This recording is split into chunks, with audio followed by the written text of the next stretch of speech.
Hey, what's up, everybody? This is Jessie Sponberg. I'm live from Astoria, Oregon. This is Coffee and Bong Hits. Dirty Black just showed me up. I'm pretty sure this is the best Monday in the histories of any Monday ever, so far, ever. Let's prove it. Shout out to Rajim, the Black Bishop. I ain't sorry. Oops, that would have been way cooler if I would have. King, get that shit again. Get that shit again. Okay. Then I go back in and say, simply no delay. Don't fucking let it play. Already halfway there, already there. I'm on my way. Fuck 'em. Hit him in the head with a pipe, with a lead pipe, not a fucking weed pipe. I need that shit tonight. Can I get it on? Fucking brown.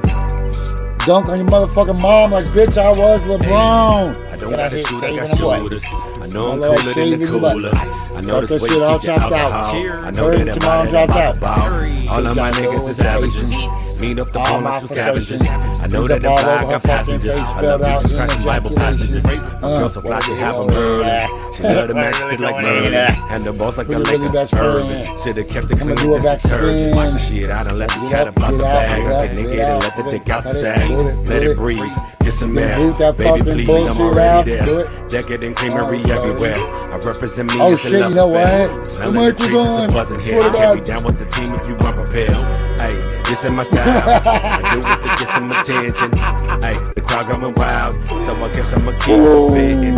Nigga, I ain't sorry. Yo, what's up, world? This is Coffee and Bong Hits. My name is Jesse. I swear to God, I got this much coffee left. I got a half a bowl left. And I saw a water bottle that's about 2/3 full, but I don't know where it came from. So it might be coffee and bong water in a water bowl. I don't know. Oh shit! Sorry, I also have the microphone over top of my I have my phone over top of the microphone. Man, I'm so busy. I swear to God. Check this out. I was on my phone for 18 and a half hours in a row yesterday. That means pooping. That means peeing. That means taking a shower. Like, yo, it's a party in here. Lady Amore's in the house. Fender's in the house. Jashawn and Alyssa are in the house. Corey Cashburn's in the house. Erica Brahman, where's your mama? Oh, let's put up the graphic. Okay, I got so much to freaking tell you guys about. Holy shit. We're gonna get into the Derek Chauvin trial. Like, what is going on? Oh shit. Oh my goodness. Oh my gosh.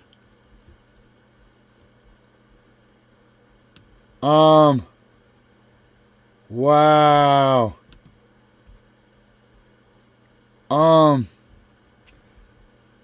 Yo, my, damn, dude, the software company,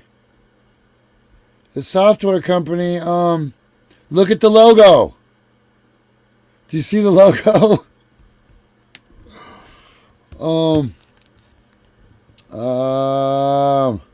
Shit. That's crazy. Payment method.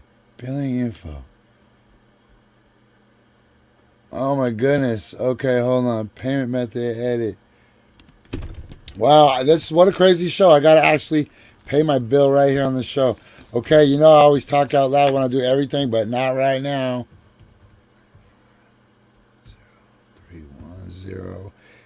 3108861. Oh my gosh. 0524.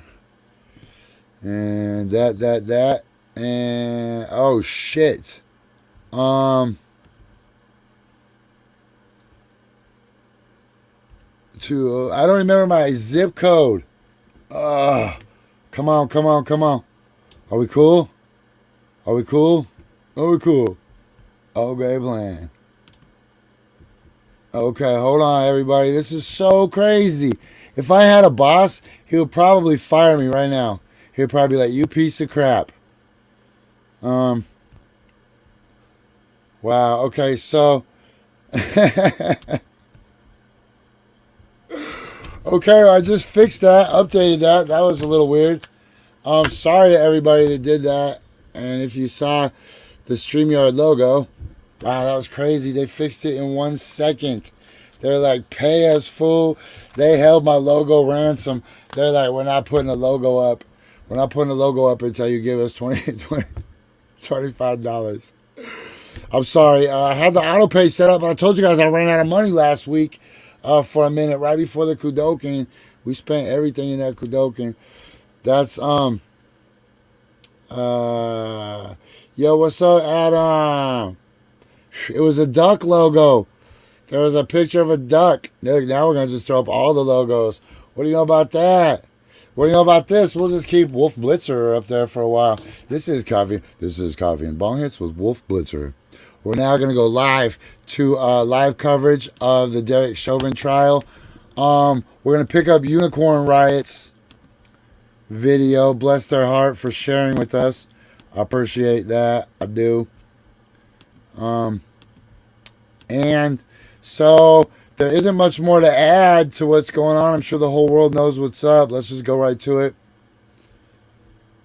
Is it frozen? A reasonable police officer will take into consideration who he is at the scene with. Are these veteran officers? Are they rookie officers? What do I know about my partners and my partner's abilities? So throughout the course of this trial, the state has focused your attention on 9 minutes and 29 seconds. The proper analysis is to take those 9 minutes and 29 seconds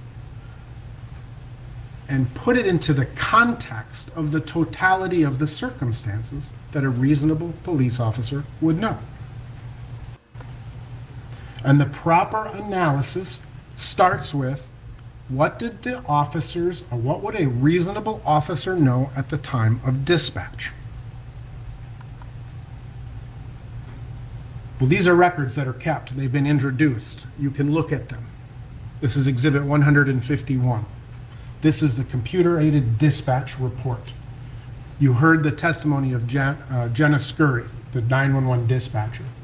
This is information that they are passing out to the officers.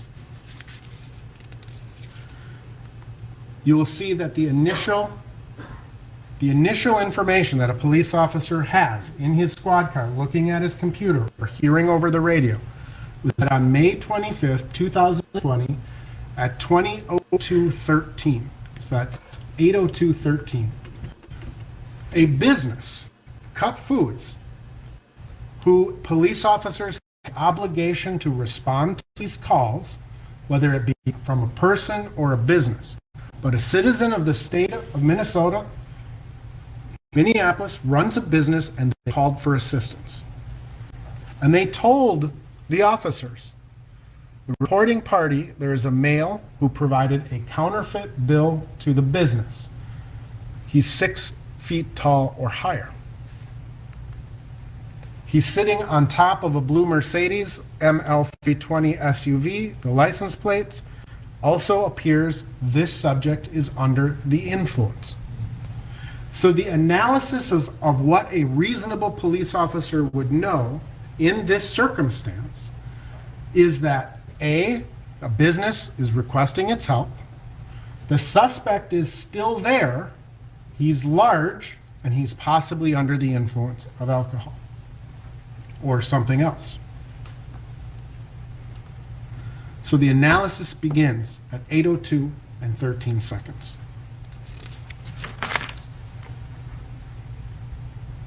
You may recall the testimony of Jenna Scurry as well, and it's not reflected in this exhibit pretty well, but in the evidence, exhibit number 10, you can hear the audio recording of the dispatch, Jenna Scurry to the officers. Jenna Scurry informed you that initially Officer Chauvin was assigned to this call on a Code 3 Priority 1 basis. It's Code 3, get there lights and sirens, get there fast, right? It's Priority 1 because the suspect is still on scene. So per the Minneapolis Police Department policy, get there fast, the person is on scene, right? That's what she testified. And then very quickly after that, that occurred at 8:04 and 28 seconds. Then what you see is or what she told you, was that the sector car 320, that's the car that patrols this part of the city, said, hey, we can take this call, and Officer Chauvin and Officer Tao were canceled from the call, right? So they were canceled from the call, and sector car 320, Officers King and Lane took it, and that occurred at 8:05 and 11 seconds. When Officer King and Lane took it over, you can hear, again, you can go back and you can listen to that audio of that dispatch, and you can hear them talking to each other. Officers King and Lane arrive at the Cup Foods at 8:08 and 20 seconds.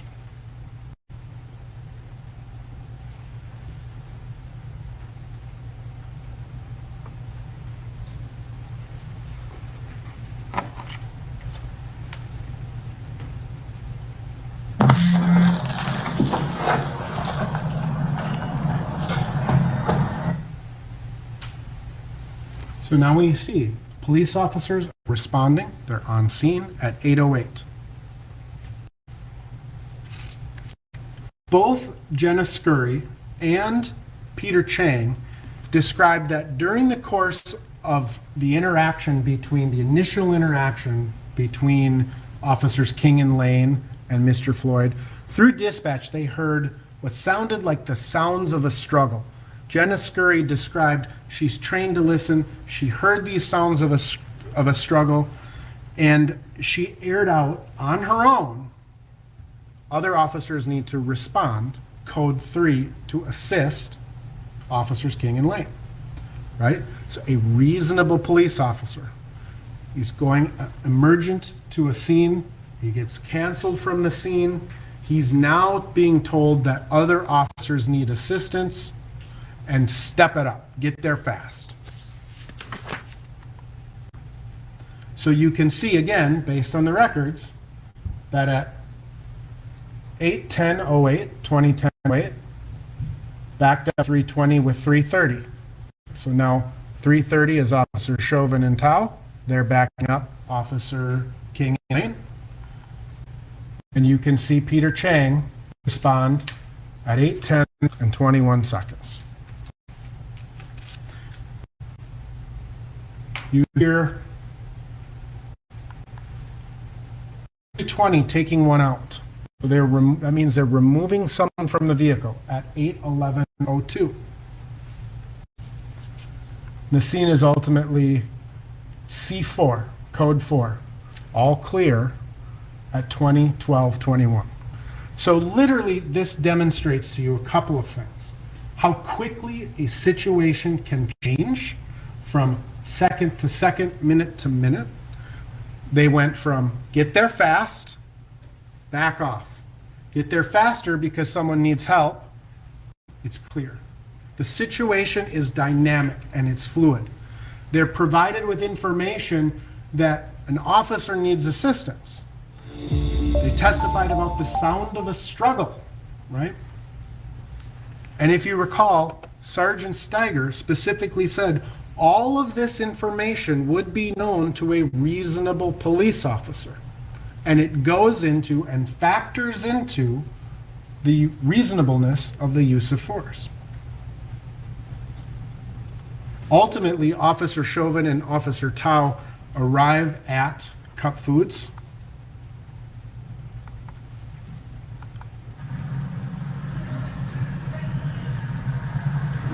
Just pause this for 1 second here. Sorry. When we look at I always think they're Officer, Cub we just Foods. have to give you a little piece of information. When we look at Officer That doesn't exist Chang's anymore. video, Officer Chang arrives first. You see the time is 1:16:33 Z Zulu. That's Greenwich Mean Time. subtract 5 from 1 a.m., get you back to 8. So, I hate this guy.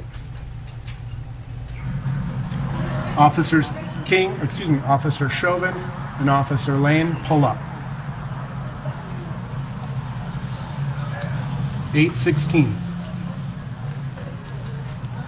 Go over there.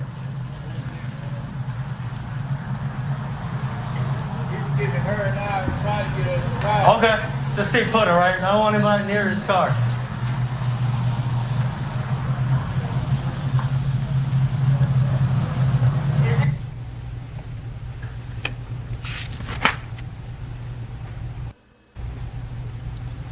Information gathering in terms of this assessment and reassessment of, again, the decision-making process of a police officer, right? Don't come over here where I am, Officer Chang says. Go over there. They need your help. Because what at that point, at that precise moment, they don't know what's happening over at the squad car. They don't know that Officers King and Lane struggled with Mr. Floyd, getting him out of the car, that they sat him down, that they stood him up, that they walked over. They haven't seen any of this information, and there's no evidence to suggest that they had. So that doesn't factor into the information. It's, again, a reasonable police officer. What do they know? And they don't know that. But they're starting to get some indication, hey, go over there, right? Go over there. You can see right at about 8:17, and I apologize for the quality of the picture, Officer Chauvin is arriving and walking up to the squad car. So what would a reasonable police officer see in this instance? What a reasonable police officer would see could be defined, because again, a reasonable police officer has to be aware of his department policies. Active aggression or active resistance. Let's call it active resistance. A response to police efforts to bring a person into custody or control for detainment or arrest. A subject engages in active resistance when engaging in physical actions or verbal behavior reflecting an intention to make it more difficult for officers to achieve actual physical control. So as Derek Chauvin walks up to this scene, he has all of the information from dispatch. He has all of the information from Officer Chang sending him over. He knows his department policy on the difference between active aggression, active resistance, passive resistance, based on policy, training, etc. This is an officer's consideration of, again, the use of force. All of these things factor into it. So what does he see? He sees Officers King and Officer Lane struggling with Mr. Floyd, attempting to put him into the car. He hears the words that Mr. Floyd is saying at that point. I'm claustrophobic. I'm a good guy. I'm a good man. I'm claustrophobic. I just had COVID, right? He's hearing this information. He's observing with his eyes. A reasonable police officer is observing this with his eyes and his ears and assessing what he sees pursuant to policy. And what he sees, at a minimum, is active resistance. Mr. Floyd's not just simply getting in the back seat of the car.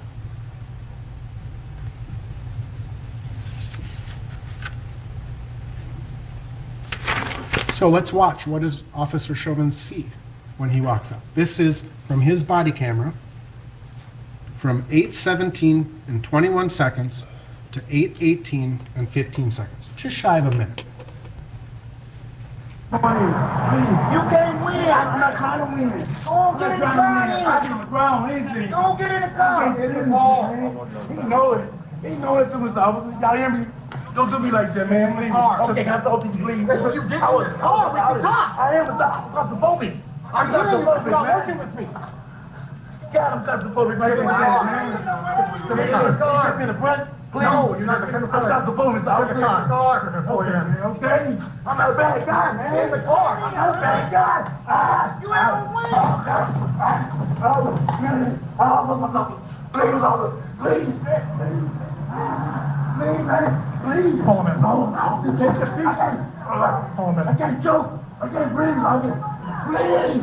Please. My wrist, man.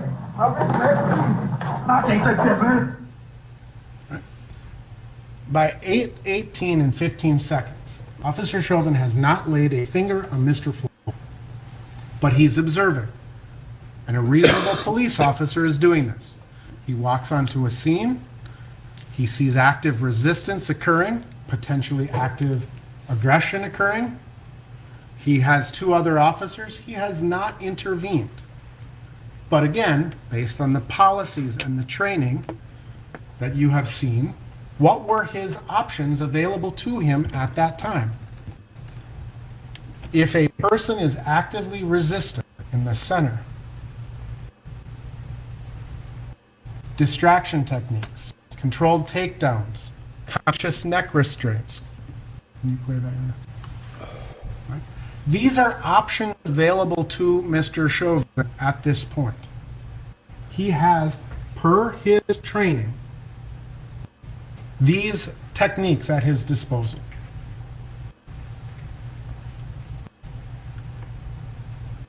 A reasonable police officer would be making these observations. He would observe the white foam around Mr. Floyd's mouth. He would consider the possibility that this person was under the influence of basically using the information from dispatch, making these observations. How is he analyzing this? How would a reasonable officer analyze what would be known to a reasonable officer? Reasonable officer, look at the size of the person. Yo, this feed is making that person's size in relation to a his looping own size. Because it's a part of the risk threat analysis, right? That we've heard about. Okay, watch. I'm gonna pull a switch quick, you guys. A reasonable officer would know. Damn it. I hate to do this. I hate to do that. Sorry. It'll be better in the long run.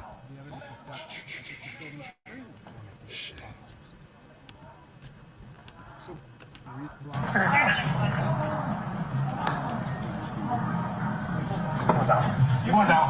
I'm going down. I'm not gonna run, man. Right. I know I can't breathe. You're talking to me. Oxygen. Breathe. I just had COVID, man. I can't breathe. Okay. You want to feel it? He's under arrest right now for forgery. Don't worry, what's going on? What? Let's take him out. For what? Please, man.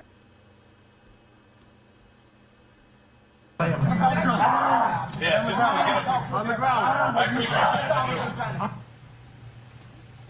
A reasonable police officer understands the intensity of the struggle. You can see at points when Mr. Floyd's legs kick back, it actually almost knocks Officer Lane over. Right? It knocks off the body-worn camera and the badge of Officer Chauvin in this struggle. A reasonable police officer would understand this situation, that Mr. Floyd was able to overcome the efforts of 3 police officers while handcuffed with his legs and his body strength. A reasonable police officer standard can be seen in another way, from the milestone camera. And this is what caught the attention of the 911 dispatcher, Jenna Scurry. She said she observed the struggle and the vehicle rocking back and forth, back and forth.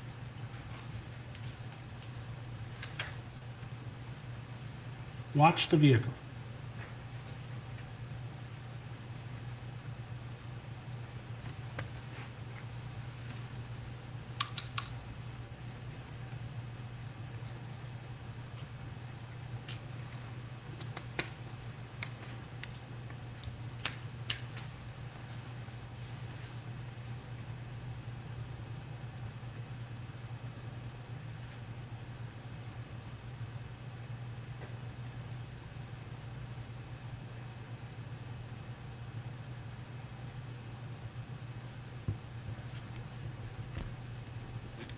I've been saying it the whole time. I'm going to say it again. I don't think they're going to convict Derek Chauvin of murder.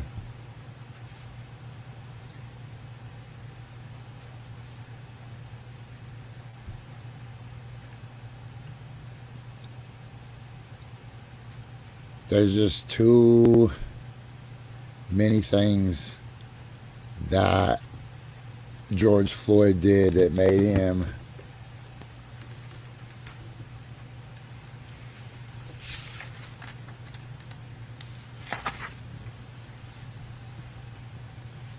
because I mean let's while being very careful with my words and very deliberate with my thoughts, George Floyd was doing lunges in the grocery store, stretching. The only people that do lunges in a grocery store are people that are super high or yoga moms.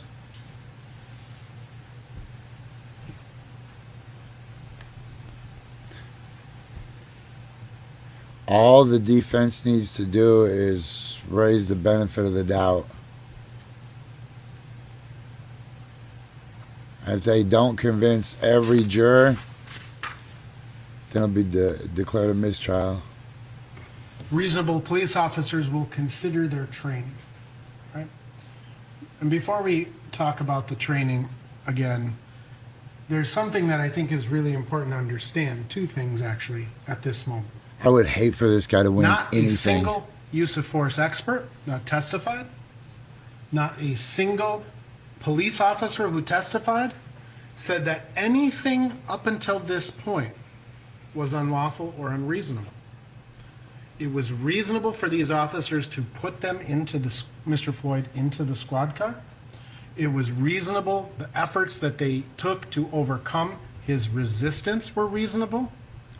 Every single expert agrees that to this point, nothing is contrary to policy, training, defensive tactics, crisis intervention, all reasonable. It's at the point that Mr. Floyd is brought to the ground that there becomes dispute about the reasonableness of the use of force and what a reasonable officer would know. It was Seth Stoughton, the law professor, who said at the point Mr. Floyd came out of the car, putting him on the ground was unreasonable. So, was it reasonable for Officer Chauvin or a reasonable police officer to put Mr. Floyd on the ground in that instance? So a reasonable police officer is going to rely on his training and information, his evidence, what he knows, all of the information he's built up to this point. You heard Lieutenant Mercil testify about how about 15 years ago, the Minneapolis Police Department went to ground defense tactics, getting people on the ground to control them, control the head, control the body. Different types of moves that the police use to create and eliminate space. Escape versus control. Those are two different things.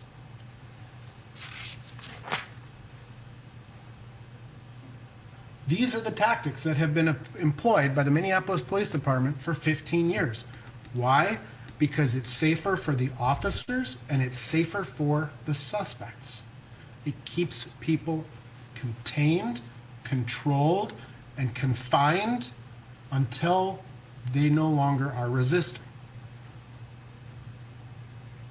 A reasonable police officer would also consider his department's policies, including the use of non-deadly force policy. Force that does not have the reasonable likelihood of causing or creating a substantial risk of death or great bodily harm. This includes, but is not limited to, physically subduing, controlling, capturing, restraining, or physically managing a person. This is the policy, 5-302 of the Minneapolis Police Department, that non-deadly force can be used to physically manage a person. And again, every single person has agreed that the use of force up to this point is reasonable, lawful, and meets the reasonable officer standard. And so we get into the 9 minutes and 29 seconds at this point. And the state has really focused on the 9 minutes and 29 seconds. 9 minutes, 29 seconds. 9 minutes, 29 seconds. It's not the proper analysis, because the 9 minutes and 29 seconds ignores the previous 16 minutes and 59 seconds. It completely disregards it. It says, in that moment, at that point, nothing else that happened before should be taken into consideration by a reasonable police officer. It tries to reframe the issue of what a reasonable police officer would do. A reasonable police officer would, in fact, take into consideration the previous 16 minutes and 59 seconds. Their experience with the subject, the struggle that they had, the comparison of the words to actions, it all comes into play. Why? Because human behavior is unpredictable. Human behavior is unpredictable, and nobody knows it better than a police officer. Someone can be compliant 1 second and fighting the next. Someone can be fighting and then compliant. Nobody knows it better. But reasonable police officers continue to assess and reevaluate. This is the critical decision-making policy, right, or model. You gather information, you assess the threat versus the risk. Do we have an authority to act? What are our goals and actions? Review and assess. Start over. Because this is not a singular cycle. This is a cycle that humans, as humans, we literally make millions of decisions in a day, right? Do I go this way? Do I go that way? Do I go up? Do I go down? I mean, we are constantly doing this. This is just human behavior. But in the policing context, you have to gather the information, assess the risk, assess the threat. Do I have authority to act? What are my goals and actions? Review and assess. And it's constantly rotating. At the precise moment that Mr. Floyd was laid on the ground, a reasonable police officer would know about those previous 17 minutes. A reasonable police officer would know about the struggle.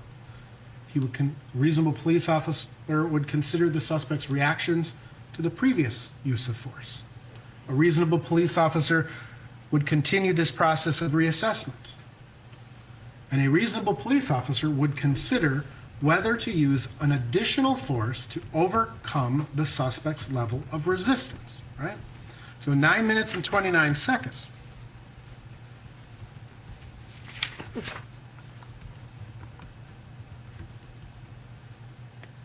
I appreciate that, I do.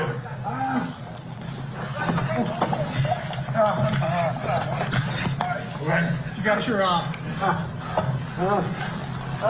restraints? Can't breathe. I can't breathe. Jesus. I can't breathe. Thank you. I can't breathe. Stop moving. Mama. Continuing to assess the risk and the threat. The first 29 seconds, 20 seconds, continued resistance is what a reasonable police officer would interpret that to be. Jesus Christ, Whoa. kicking.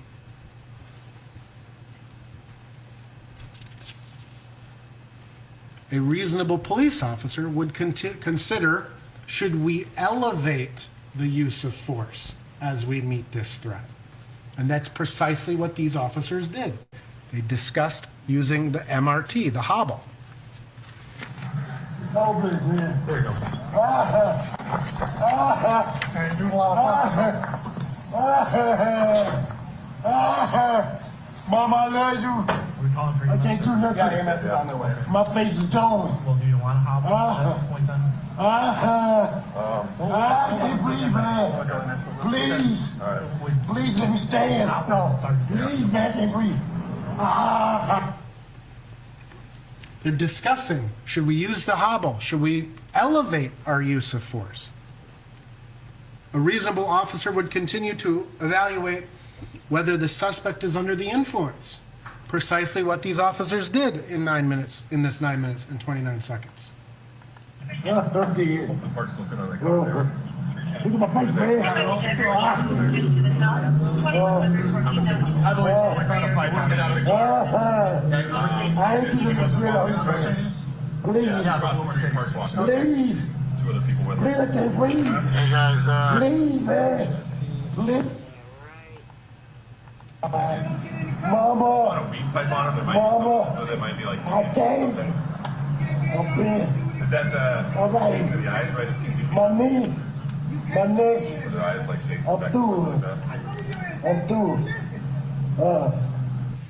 So reasonable police officers discuss the scene. The first clip, they're talking about the two other people that are over at the car, right? What's going on here? What are we dealing with? Is this person under the influence of a controlled substance? These are the actions of a reasonable police officer. A reasonable police officer would rely on his training and experience. Call EMS. Possibility that a suspect who was struggling with us will begin to struggle again. You've heard this testimony from multiple police officers. The risk that the suspect would present to himself if he's not continued to be controlled, and the risk that the suspect presents to other officers or citizens if not continued to be controlled, if he's not continued to be controlled, right? These are things that all of the police officers have testified about. These are what a reasonable police officer should do. A reasonable police officer in this situation would call EMS. 2020, 11, 8/20/11.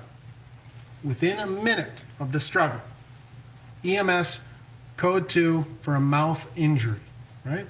Because they are not observing life-threatening, a reasonable officer is not observing life-threatening injuries at this point. They just fought with the man for a minute. He continued to kick at them when they got him on the ground. They see he's got a mouth injury.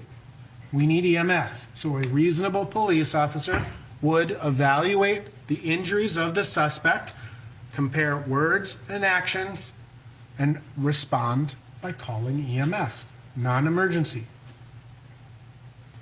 But again, reasonable police officers evaluate, reevaluate.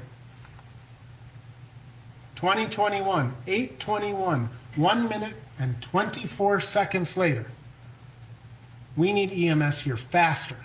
Code 3, 3:30. We need them here faster.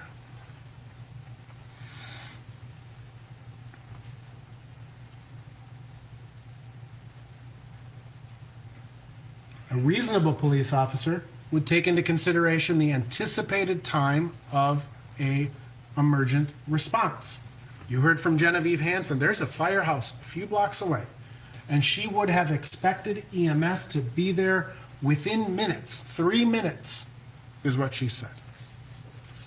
A reasonable police officer, based on his training and experience, is going to have and take that into consideration. I put this person in a prone position on the ground. I'm holding them for my safety and their safety.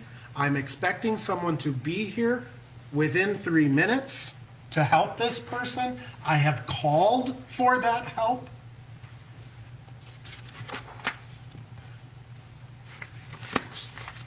A reasonable police officer will take into consideration, again, his training, his experience, right?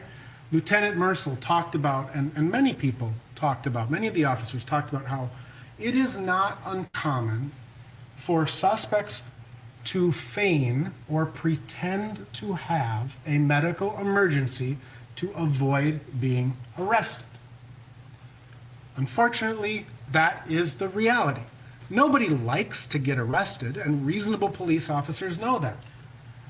How many times does someone, oh, my heart hurts, or I'm having a medical emergency, insert whatever emergency, right?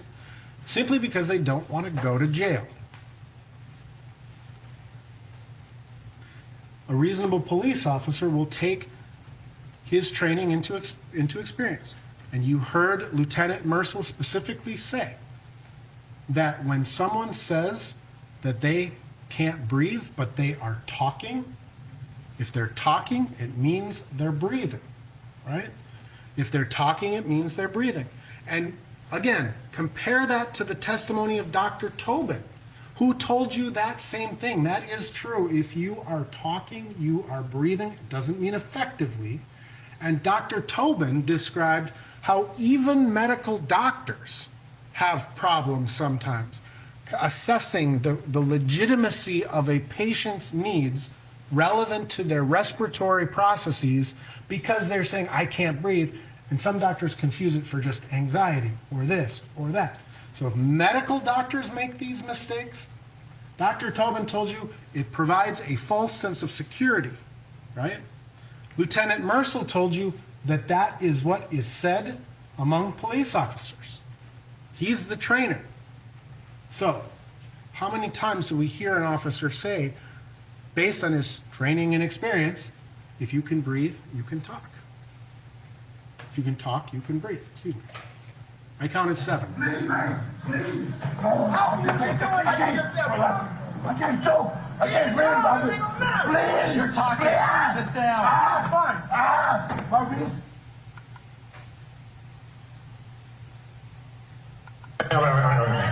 Right. I know I can't breathe. I can't breathe. You're talking to me. Oxygen. Breathe. I'm sick.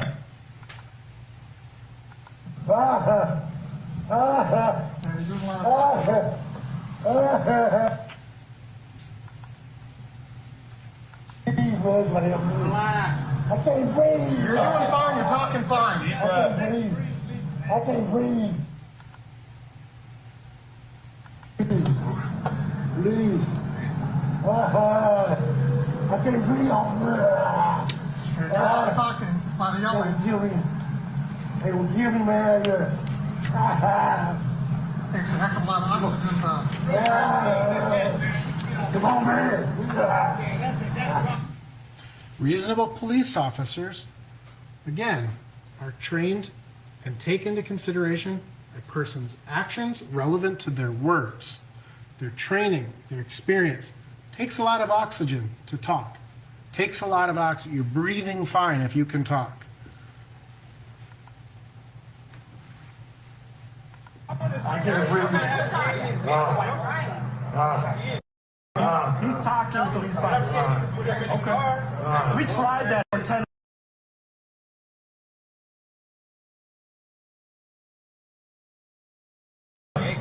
He's talking, he's fine. Bro, he ain't okay. All right, we're done. You started. Okay, we're done.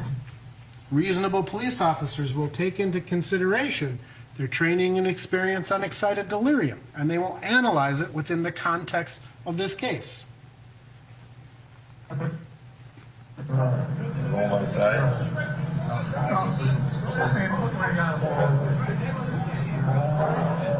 I just worry about the delirium or whatever.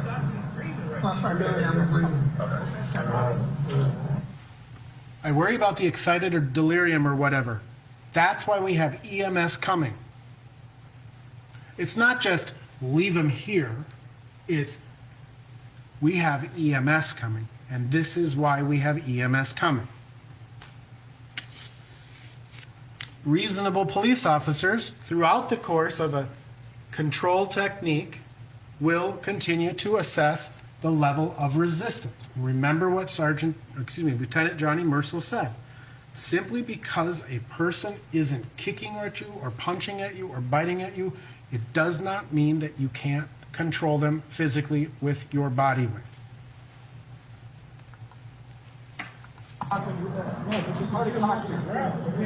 This is at 8:24.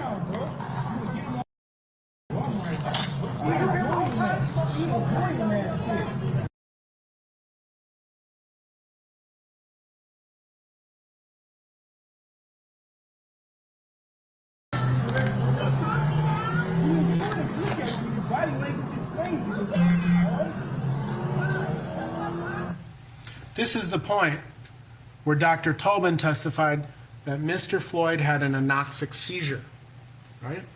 But it's not, we're not analyzing the use of force from the perspective of a doctor with 46 years of medical experience who had 150 hours of time to watch an event from multiple perspectives over and over and over and over again. It's a reasonable police officer standard. How would a reasonable police officer interpret this? Does a reasonable police officer even know what an anoxic seizure is? A reasonable police officer will interpret this as at least some form of minimal resistance. Reasonable police officers, again, are continuing to monitor. They're expecting EMS to arrive.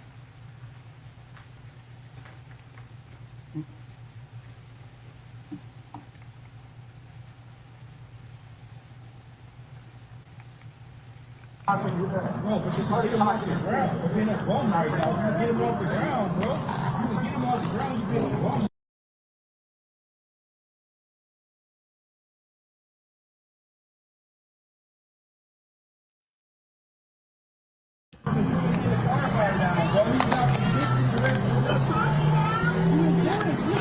Body language is crazy.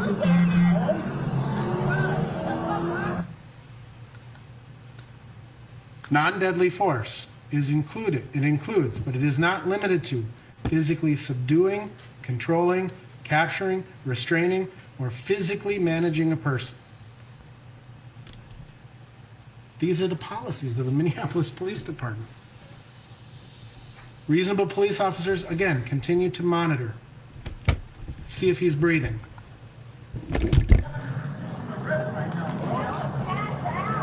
Yeah, I think he was passing on.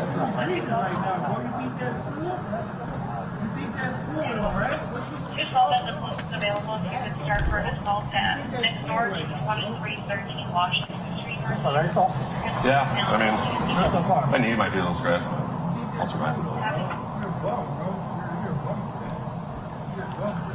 I think he's passing out, but he's breathing, right? This anoxic seizure occurs.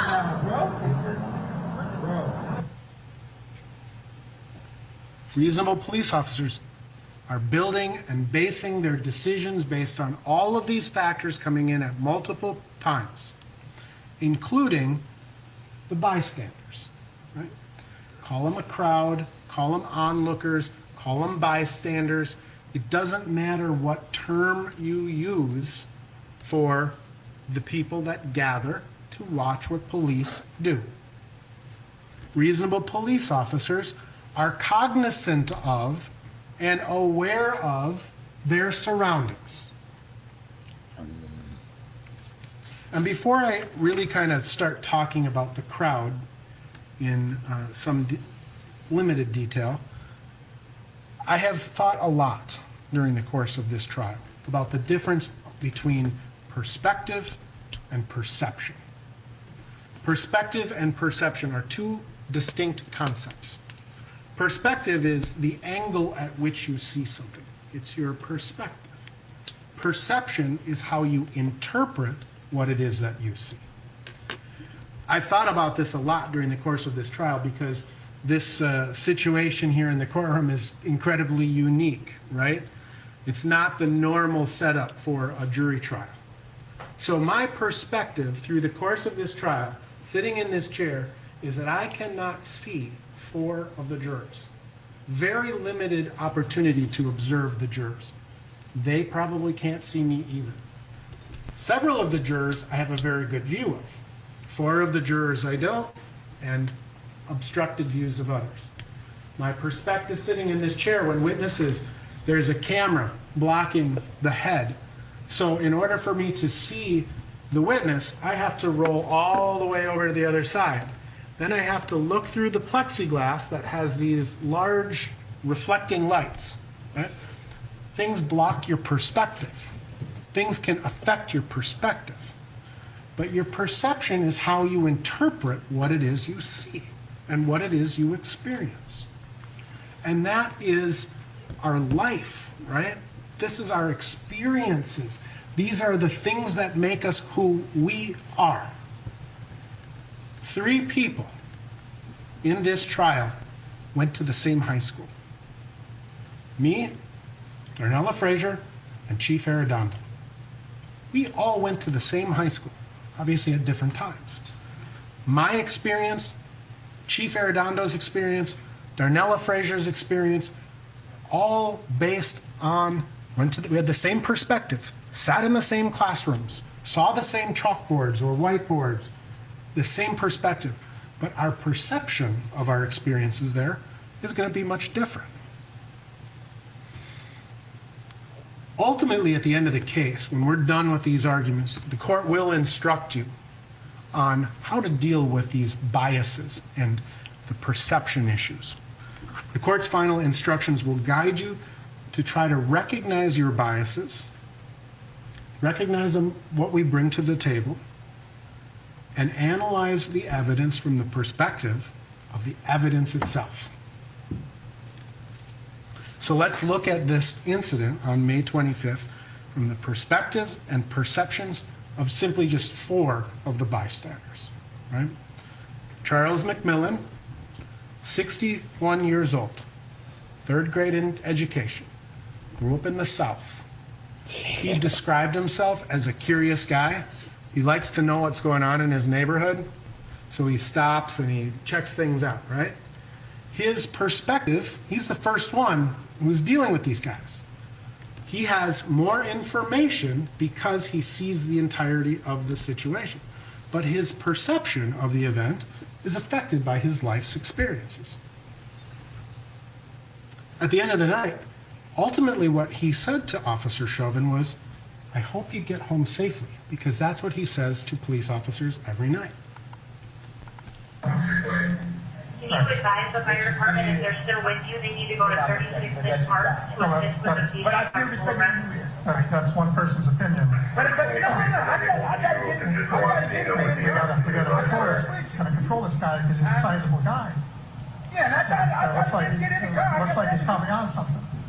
But I'm just saying, you know, but no, I got nothing bad to say about you because you respect me, I'm gonna keep respecting you. Right. You have a good night. You go home safe to your family. Don't keep you safe. Darnella Frazier. She's a 17-year-old high school student who, upon seeing the restraint of George Floyd, her response was to pull out the cell phone and start recording, and then subsequently upload it to Facebook, right? Her perception of the event and her perspective of the event. She's looking, she didn't even know that Officers Lane and King were there because her perspective was blocked by the squad car. But her perception, her response to the situation was to record it, and that's perfectly fine. But she began her recording at 8:20 and 51 seconds. Donald Williams, he's a 33-year-old professional mixed martial artist who arrived at 8:22 and 39. He had spent the day fishing with his son, stopping for a drink when he became aware of the incident. He described his view of this based upon his perception as a mixed martial artist, right? He has a set of experiences that caused him to react in a different way. What he perceived was happening was that Mr. Floyd was being choked with a blood choke. I think we're past this at this point.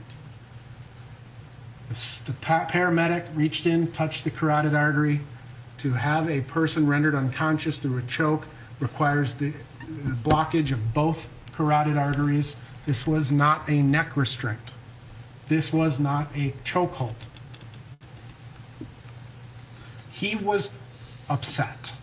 And that, again, is okay because his perception affected what he was seeing. Genevieve Hansen, right? 27-year-old female firefighter for the city of Minneapolis.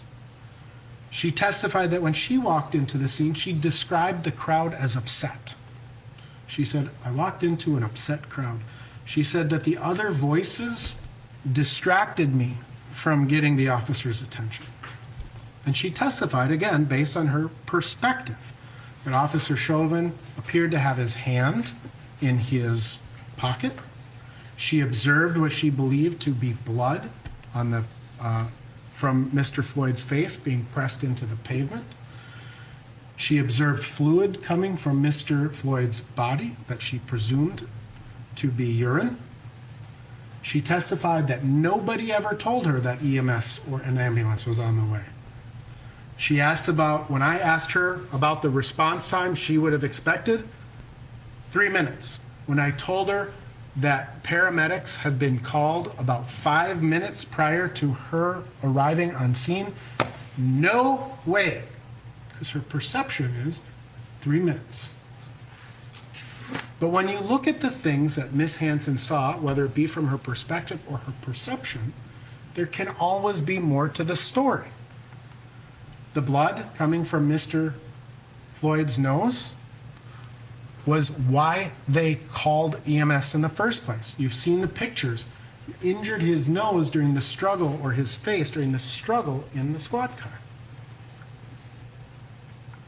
The fluid that she described as potentially being urine, we know that that's fluid coming from the undercarriage of the squad car.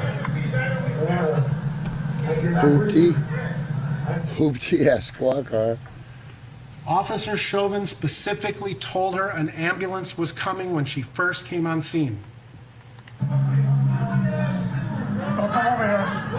Don't come over here. Off of the sidewalk. Yeah, we need you to keep some distance. Yeah, the ambulance coming. Yep, we got an ambulance coming. The computer-aided dispatch reports clearly show what time EMS was called. So Genevieve Hansen has a perspective and a perception. And what she observed was not consistent with the actual evidence. But remember, we don't look at this incident from the perspective of a bystander. We do not look at this incident. Yo, I'm gonna keep this going through the stop sign. I'll figure it out later. From the perspective of a reasonable police officer. A reasonable police officer, when confronted with these bystanders, would know everything that had occurred up to that point. 20 minutes, 25 minutes, 30 minutes. They know all of that information. The bystanders do not. A reasonable police officer would understand that his actions were actually being recorded. Take the bystanders out of it. Officers wear cameras for a very specific reason, to record their actions, so they know they're being recorded. Officers are aware of the placement of city cameras. You're in a high retail, you've got gas stations, restaurants, convenience store, high surveillance. Right? Reasonable police officers know this. They would know if citizens take out their cell phones and start filming. This is the point at 8:20 and 49 seconds when Miss Fraser starts recording. Reasonable police officers are aware when they're using force that sometimes what they are doing does not look good to the general public. A reasonable police officer will hear the frustration growing, right? A reasonable police officer will hear the increase in the volume of the voices. A reasonable police officer will hear the name calling, right? Chomp, whatever names are being called. They'll hear the cursing. They'll hear this, and they'll take that into their consideration. A reasonable police officer will rely on his recent training.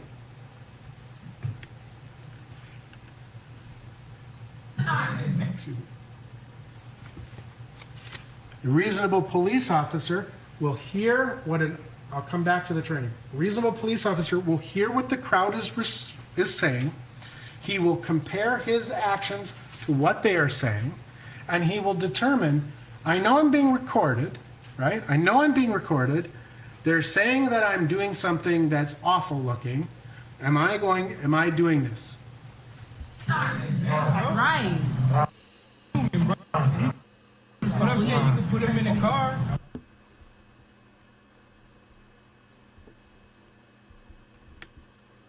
You don't gotta sit there with your knee on his neck, bro. Bro, he ain't crying, bro. You circulate like in a jiu-jitsu move, bro. You trapping his breathing right there, bro. Like.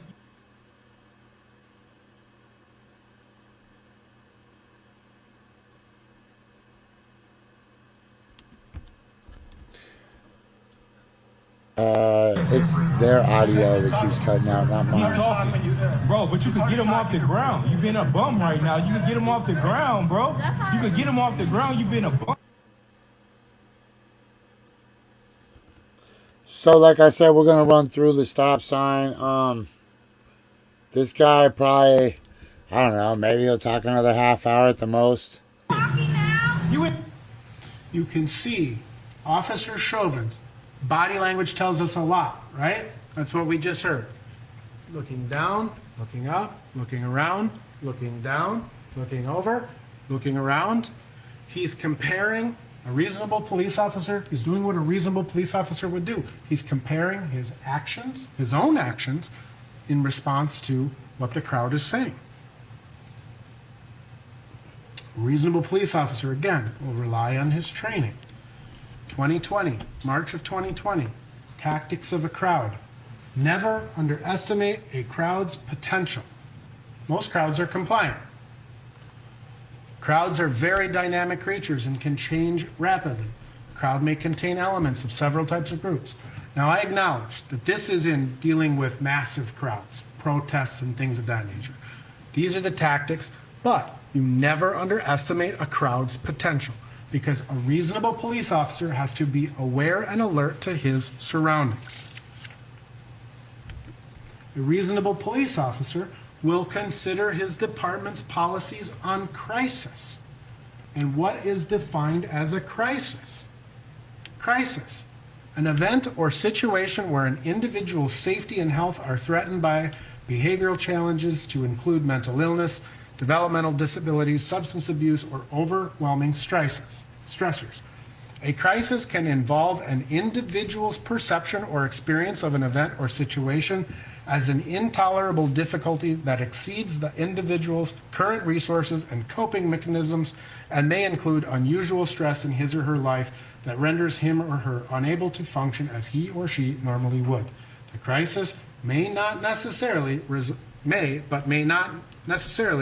result in an upward trajectory or intensity, culminating in thoughts or acts that are possibly dangerous to himself, herself, or others, right? A reasonable police officer is recognizing that the crowd is in crisis, that all of these things, the members, the bystanders, the citizens, whatever you want to call them, they are in crisis. So a reasonable police officer considers his department's training. What are these potential signs of aggression that I may be confronted with? Somebody standing tall, somebody red in their face, raised voice, heavy breathing, tense muscles, pacing, right? This is from the crisis intervention training. This is what Kerr Yang testified to. These are signs that police officers are trained to look for in a crisis as potential signs of aggression. How do you respond to those? You appear confident in your actions. You stay calm. You maintain space. You speak slowly and softly, and you avoid staring and eye contact. Again, these are things that Kerr Yang discussed in terms of how to deal with a crisis. Yo, fuck this dude. Fuck you, fuck you, fuck you. As this crowd grew more and more upset, or deeper into crisis, a very critical thing happens at a very precise moment. And I cannot, in my opinion, understate the importance of this moment, the critical moment in this case. If you recall from Dr. Tobin's testimony, nobody disagreed, that Mr. Floyd took his last breath at 8:25:16. 8:25:16. What is happening at the very precise moment that Mr. Floyd takes his last breath? You're taking one piece of evidence and you're comparing it against the rest. This moment, 8:25:16, as Mr. Floyd is taking his last breath.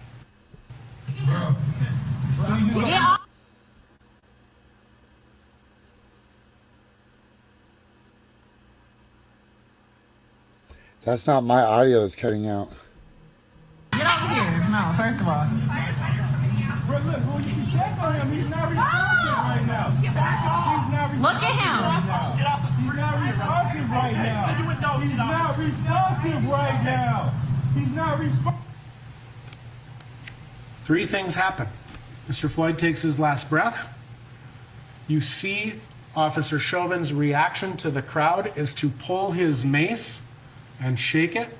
He's threatening the use of force as is permitted by the Minneapolis Police Department policy. And Genevieve Hansen walks in at that time from behind him, startling him. All of these facts and circumstances simultaneously occur at a critical moment. And that changed Officer Chauvin's perception of what was happening. After this point, the crowd grows louder and louder, right? And at this point now, Mr. Floyd has taken his last breath, and the question is the rendering of medical aid.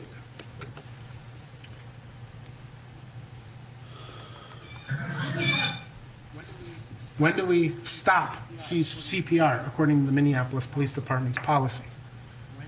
When it's not safe. You heard Lieutenant Mercel talk about this, and you also heard Nicole McKenzie talk about this. Consider Nicole McKenzie's testimony. As far as the reasonable police officer, which would include Nicole McKenzie, she discussed at length the difficulty of performing CPR in what she would describe as, or she did describe as, a hostile environment. You miss signs. Agonal breathing can be confused for effective breathing. As she testified, people in the area can affect the decision to treat a subject at the scene. She described how it is incredibly difficult to perform EMS efforts in a loud crowd, difficult to focus when you don't feel safe, makes it more difficult to assess a patient, makes it more likely that you can miss signs that a patient is experiencing something. So the distraction, she said, can actually do harm to a patient. When we're talking about this critical decision-making model, right? As Lieutenant Mercel said, he testified, sometimes you have to take into consideration whether it is worth the risk to remove the handcuffs and render medical aid, because it's unpredictable, right? All of this information is coming at a reasonable officer. The reasonable police officer standard can also be extended to Officer Chang, right? What is his perception of the crowd? You heard him testify, but you can also look at what was he doing during this time?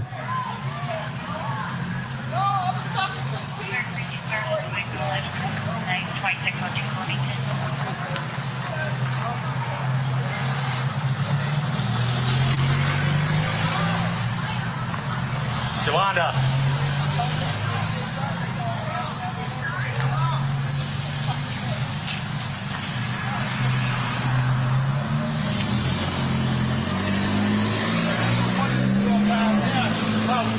What was that? I think I'm gonna want to store down. Okay, let's stay put. We'll figure it out, all right?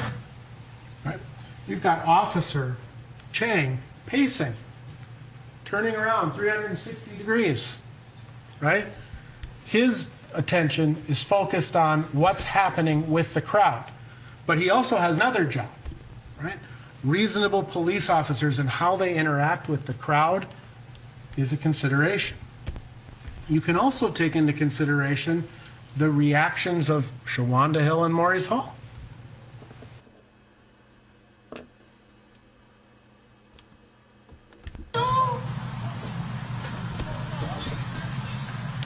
gotta push him in this car. No, he's fighting to get out. What is he doing? Now he going to jail. All he had to do was now the nigga going to jail.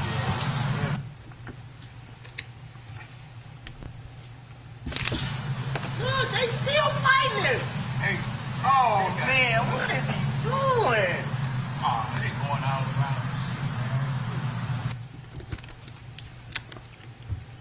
Not a police officer and their reactions to what's happening. But also consider the paramedics, right? The paramedics. They did the load and go, right? As Derek Smith testified, he got out of the ambulance, he checked all four corners to gauge what was happening and determined, in his words, that it was an unwelcoming environment. And he told his partner they needed to move to a different location, a more safe and secure location. Remember Nicole McKenzie's testimony too. As unreasonable as it sounds, paramedics get attacked too. We have all of these different opinions in terms of the use of force, right? We have all of the opinions of Seth Stoughton, Jody Steiger, Barry Broad, Zimmerman, Arredondo, David Pluger, Lieutenant Mercel, and they all reach very different conclusions about when the force became unreasonable.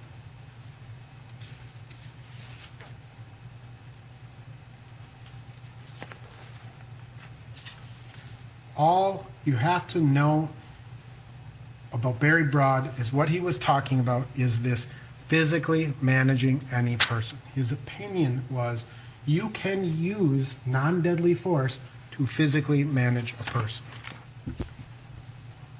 It's all within the model of the MPD decision-making model. I found the most interesting person to be relevant to the use of force, Lieutenant Johnny Mercer, considering that he is Derek Chauvin's actual use of force trainer. So the best glimpse that we're going to get into the training of a Minneapolis police officer comes from the trainer who conducts the trainings. He's conducted hundreds of trainings over the years.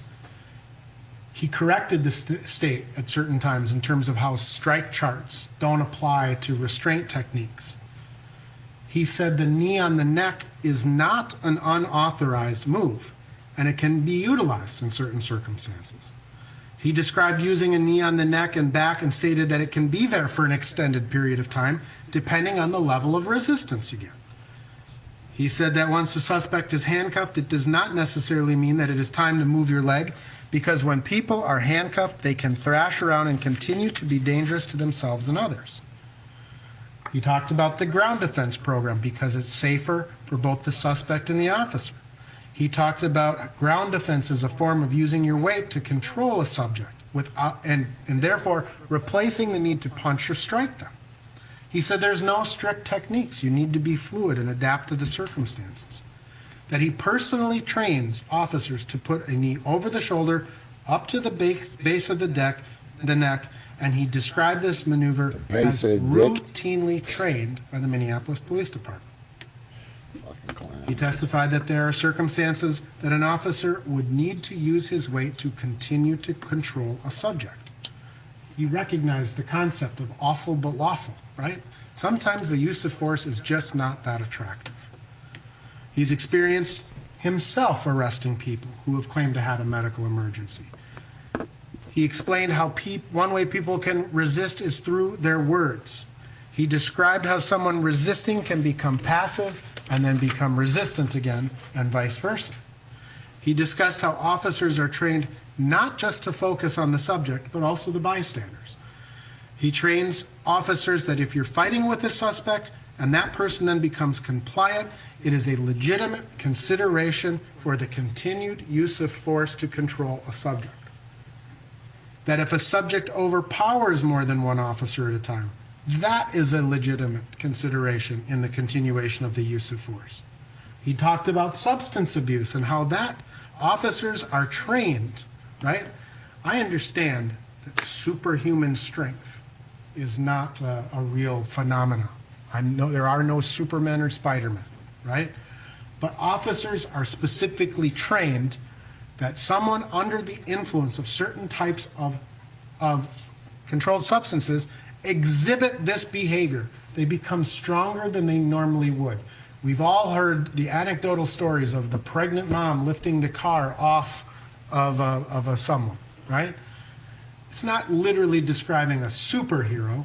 It's simply describing that someone is more exhibiting a greater strength. And the Minneapolis Police Department specifically trains that. He trains on neck restraints. Minneapolis Police Department has a specific written policy on the use of neck restraints, and it was permitted, even though this wasn't a neck restraint or a chokehold. He talked about how you need to cut off the blood supply for a neck restraint to both sides of the neck. He talked about how someone whose heart rate is beating faster, they go unconscious quicker, less than 10 seconds. He described the human factors of force. That is, how does the use of force affect the officer himself, his cognition, his abilities, his mental and physical state. He agreed that not using the MRT is a form of de-escalation. He described that sometimes you have to use your body weight to control a subject until the scene is code 4. He said that Minneapolis will train officers that under certain circumstances, an officer can hold the person in the prone position until the scene is safe. And he's done it himself at times. You have to take into consideration the presence of bystanders, where officers are located, and the environment that they're in. Lieutenant Mercil agreed that there are circumstances where I talked about this a little earlier ago, where you have to make a decision, is it worth the risk to take the handcuffs off to perform medical aid? He said there are circumstances where you wouldn't put someone in a recovery position, depending upon the safety of people, including the crowd, while awaiting EMS. He described how crowds can make situations chaotic. He said, simply because a person is not actively resisting, that does not mean that you cannot use force. Right? Doesn't mean that you cannot use force. Simply because someone isn't stabbing you, or punching you, or shooting at you, it doesn't mean that you can't use force. And that is specifically in the Minneapolis Police Department policy on the non-deadly use of force that we've looked at a couple of times. The use of force is an incredibly difficult analysis. You can't limit it to 9 minutes and 29 seconds. It started 17 minutes before that 9 minutes and 29 seconds. All of this information has to be taken, you have to look at it from the totality of the circumstances. You have to look at it from the reasonable police officer standard. You have to take into account that officers are human beings, capable of making mistakes in highly stressful situations. In this case, the totality of the circumstances that were known to a reasonable police officer in the precise moment the force was used demonstrates that this was an authorized use of force, as unattractive as it may be. And this is reasonable doubt. Steiger talked about being on the panel, right? They have 5 officers on a panel to assess whether uses of force are reasonable. Sometimes it's 4 to 1, Sometimes it's 3-2. Sometimes it's 5-0. Because the reasonableness of the use of force is not an easy thing to consider. I know, again, I'm sorry, I'm long-winded. There are a couple of other things I need to talk about very briefly. I promise I'll be as brief as I can before I get to the cause of death. First is that concept of intent. As the state showed you, with respect to counts 1 and 2, you have to address Mr. Chauvin's intent. Pay careful attention again to the instructions. Words have meaning. Intentionally or intentional means that the defendant either has the purpose to do the thing or cause the result specified, or believes that the act, if successful, will cause the result. In addition, the defendant must have knowledge of those facts that are necessary to make his conduct criminal and that are set forth after the word intentionally, intentional. It's the same, you'll see a very similar instruction. You'll see this very similar instruction twice. Intent.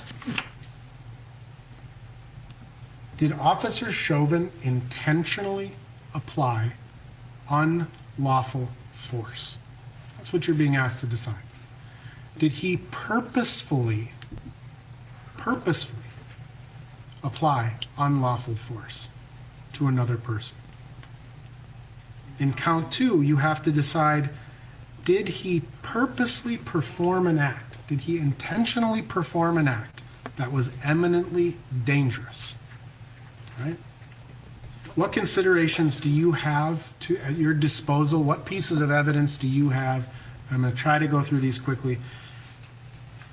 What evidence is there? What evidence is inconsistent with intent? Some facts and circumstances that are important for you to decide in terms of his intent is within the context of aiding and abetting other people.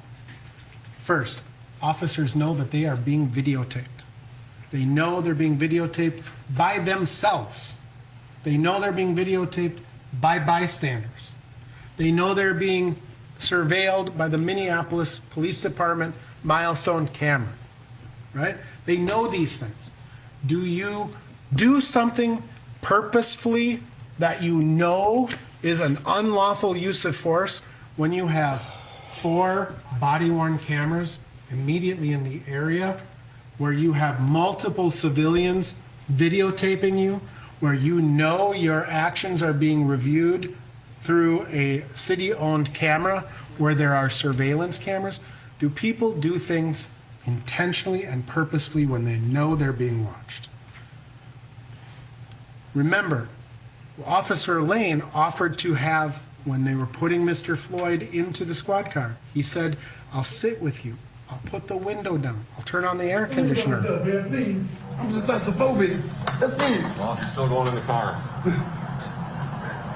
Anything sharp on you? I won't do nothing to hurt y'all. No, sir. Now you want to get home or nothing? Nothing. I don't have nothing. Why y'all doing me like that, Mr. Officer? Please crack it through for me and stuff, man. I am claustrophobic for real, Mr. Officer. You got him? Could you please crack it for me, please? Yes, I'm Remember my cracking. name. Stay with me, man. I will. Please stay with me, man. Thank you. God, man. I didn't know I was doing that, man. Please, man. I just want my hands, please. I don't look at none of y'all, man. Nothing. You got it? Inside his pocket real quick. I'm listening. And I understand that as people do stuff, All right, he's good. This comes work. There's nothing working. Okay. Grab a seat. Okay. Because that was my I'll roll the windows down, okay? Please, man. Please don't do that. Take a seat. I'm going in, Mr. Officer. I'm going in. No, you're not. I gotta go in. Take a seat. Grab a seat, man. Mind, y'all don't believe me, Mr. Officer. Take a seat. I'm not that kind of guy. I'm not that kind of guy, man. Take a seat. Y'all, I'm gonna die here. Take a seat. I'm gonna die, man. You need to take a seat right now. And I just had COVID, man. I won't drink to that. Okay, I'll roll the windows down. Hey, listen. Dang, man. Listen. I'm not that kind of guy. I'll roll the windows down and Please, you put man. the legs in, all right? I'll Y'all put the air on. stop. Look at that. Look at that. Not even listening. Look at it. Look at it. All right. I'll roll the window down 3 times. I'll turn on the air conditioning. Is that evidence of intent to apply unlawful force? Officer Chauvin confirms that Mr. Floyd is under arrest. Please, man. Please listen to me. Is he going to jail? Listen to me. He's under arrest right now for forgery. I'll tell you. Tell what's going on. For what? Take him out. For what? Please, man. Officer Chauvin made a decision not to use higher levels of force when he would have been authorized to do that, including punches, kicks, elbows, right? All of these tools were available to Officer Chauvin. That is not an intent to purposefully use unlawful force. They call for EMS within 1 minute of putting him on the ground. They step it up within another minute and a half. He believes that Officer Chauvin believes that Mr. Floyd's ability to speak means he can breathe, and they say it repeatedly, remember? Excuse me. They tell him to relax. You're the arrest guy. All right. Oh my God. So you go to jail. I can't believe this. Officer Chauvin is never swearing at him. He's not calling him names.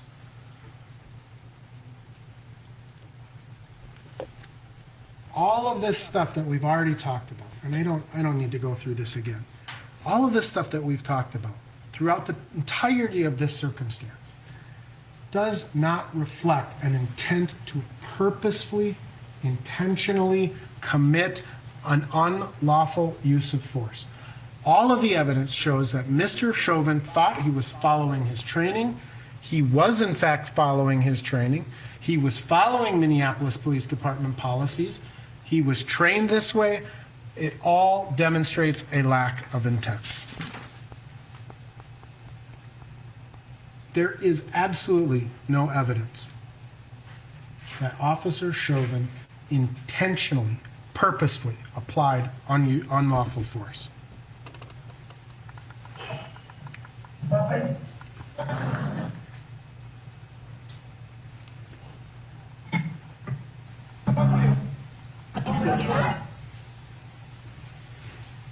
Officer Chauvin is also refocusing the other officers, telling them they need to do things to pay attention to Mr. Floyd.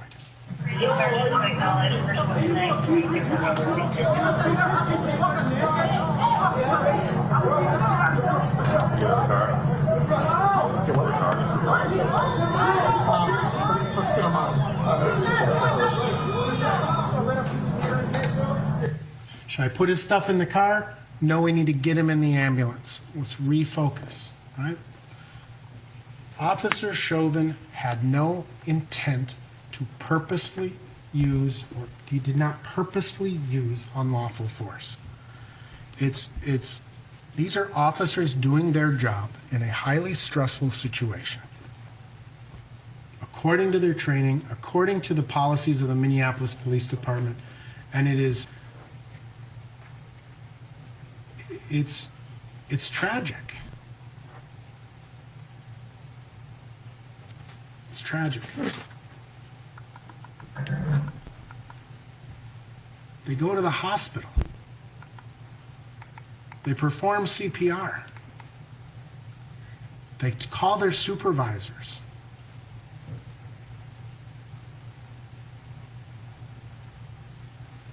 Was this an eminently dangerous act? Was putting Mr. Floyd an eminently dangerous act? We've heard a lot about the prone position. Consider just the basic prone position. People sleep in the prone position. People suntan in the prone position. People get massages in the prone position. The prone position in and of itself is not an inherently dangerous act. It is not an inherently dangerous act. A prone position during restraint is not an inherently dangerous act. It is routinely trained and used by the Minneapolis Police Department. The studies show, right? The Canadian studies that were referenced by Dr. Fowler. 1,269 cases, use of force, one death of a person not in the prone position. right? These are people, they're looking at people in the prone position. 4,828 consecutive force events. No significant clinical effects on the subject's physiology, right? We can look at all of the other studies trying to determine this question is putting a subject in the prone position, even with officers on top, even with weight on top of the person, is that inherently dangerous? And the research says no. The practical experience says yeah, that says no. The prone position, when applied through a use of force, is not an eminently dangerous act because there is no evidence to support the notion that it is highly likely, that's the standard, highly likely to cause death. There's reasonable doubt about that. So let's talk about the cause of death. And again, I'm sorry to be long-winded, but I have to address the cause of death. Because the state neglected to read perhaps one of the most important sentences from the instruction, and why you must read the instruction carefully. Yes, the defendant is criminally liable for all of the consequences of his actions that occur in the ordinary and natural course of events, including those consequences brought about by one or more intervening causes. If such intervening causes were the natural result of the defendant's act. Okay? So if the intervening causes were the natural consequences of the defendant's acts, he's liable. So think about it in this example. Police officer arrests somebody. He puts that person on a hot August afternoon in the back seat of a squad car, rolls up the window, turns on the heat, and leaves the person in there, right? Person dies of a heat stroke.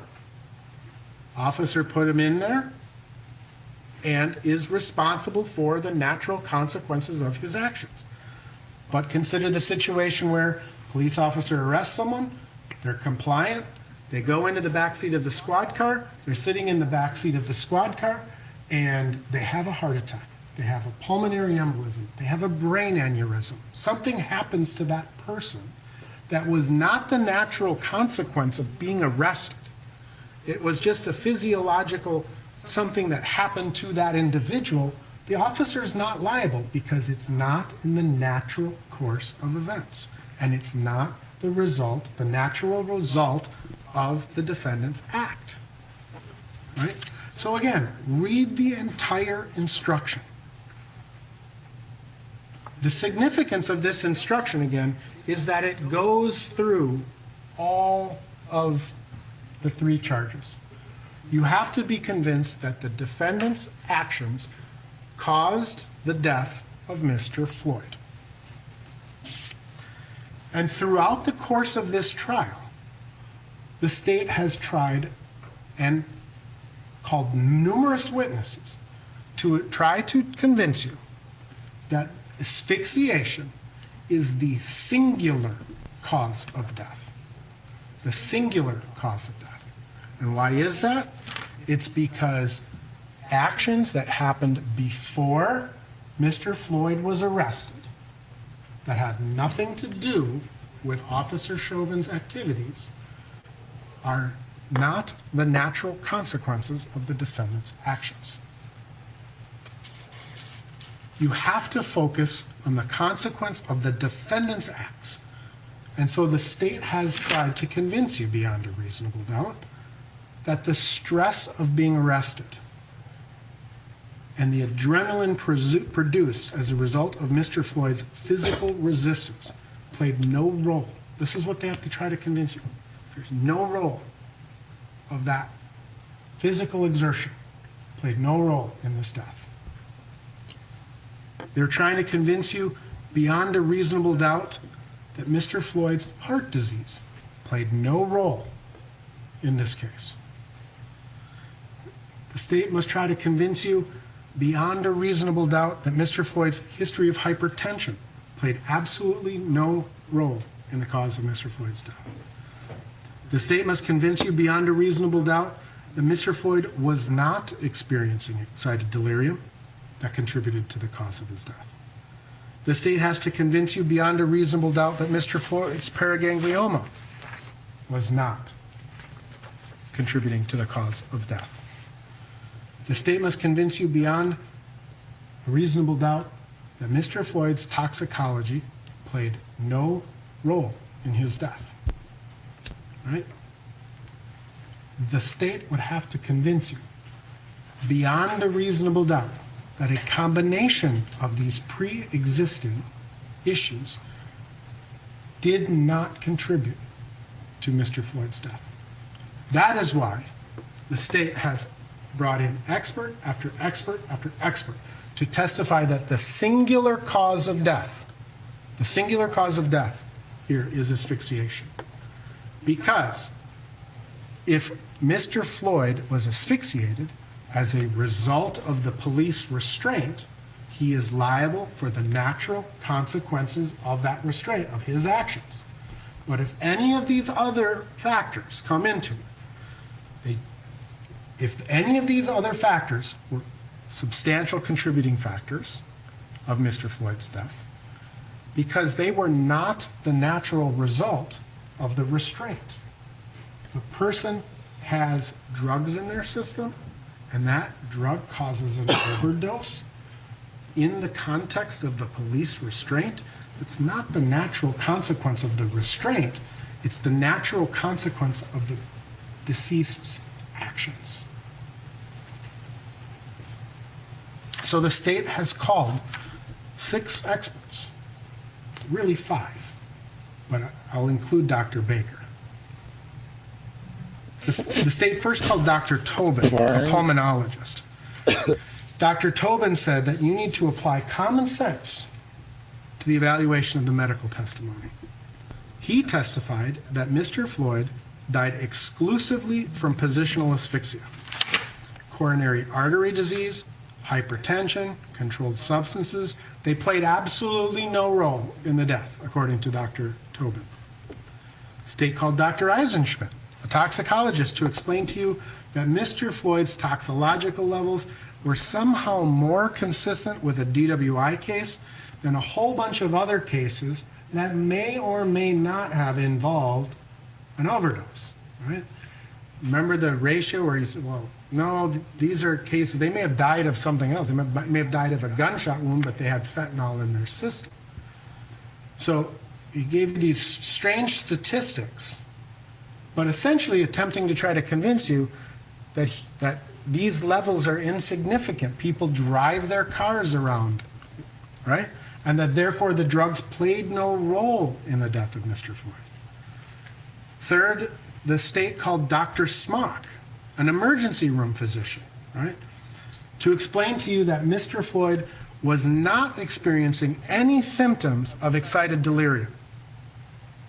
And that coronary artery disease, hypertension, controlled substances, none of that comes into play. He called Dr. Thomas, a pathologist, to testify how she interpreted what Dr. Baker meant. How she concluded that Dr. Baker simply said that the cardiopulmonary arrest is the basic way everybody dies. And she interpreted the reason why Dr. Baker put those factors on his autopsy or on the death certificate were merely for statistical purposes. You put stuff, the CDC requires us to put that stuff on there. And it was an asphyxial death. Controlled substances played no role. Hypertension played no role. Coronary artery disease played no role. They did call Dr. Baker. We'll talk about Dr. Baker in a minute. And finally, the state called Dr. Rich, a cardiologist who concluded that despite a 90% narrowing of the right coronary artery and a 75% narrowing in the left anterior descending artery, despite an enlarged heart and a history of hypertension, that Mr. Floyd had a strong heart, and that none of those pre-existing and coexisting conditions in any way contributed to the death of Mr. Floyd. I submit to you that the testimonies of Dr. Tobin, Eisenschmidt, Schmack, Thomas, and Rich, it flies in the absolute face of reason and common sense. It's astounding, especially when you consider the actual findings of Dr. Baker, right? Because Dr. Baker is the only person who actually performed the autopsy in this case. He's the only person who performed the actual autopsy. He told you that he specifically avoided watching the video because he didn't want to bias or influence his autopsy. He specifically testified that there was no evidence of asphyxia. There were no evidence of petechial hemorrhaging. There was no bruising to the neck or back above the skin, under the skin, or into the subcutaneous muscles of the neck and back. And he would expect to see those things in a case like this. There was no finding that pressure was applied to the point of Mr. Beck to cause these injuries.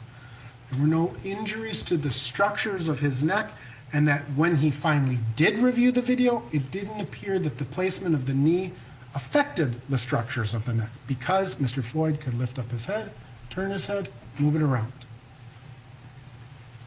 He saw no fractures to the structures of the neck, including the hyoid bone.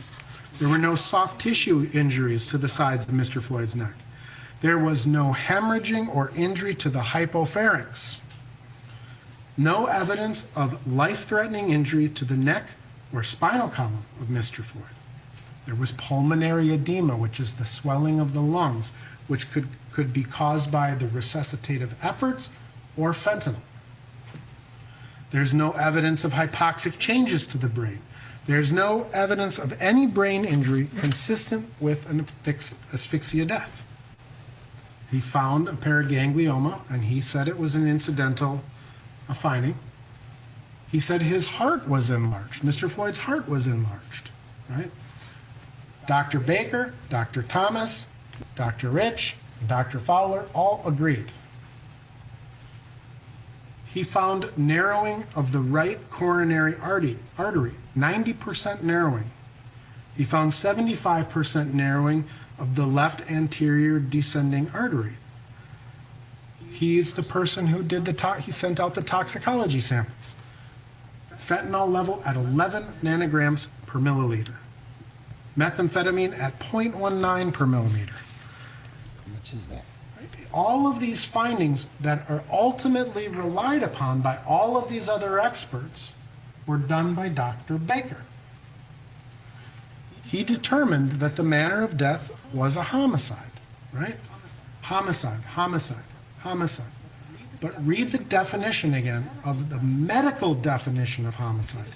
It is to be emphasized that the classification of homicide for the purposes of the death certificate is a neutral term and neither indicates nor implies criminal intent, which remains a determination within the province of the legal processes, right? The fact that he found this a homicide is a medical term. Dr. Fowler talked about the undetermined manner.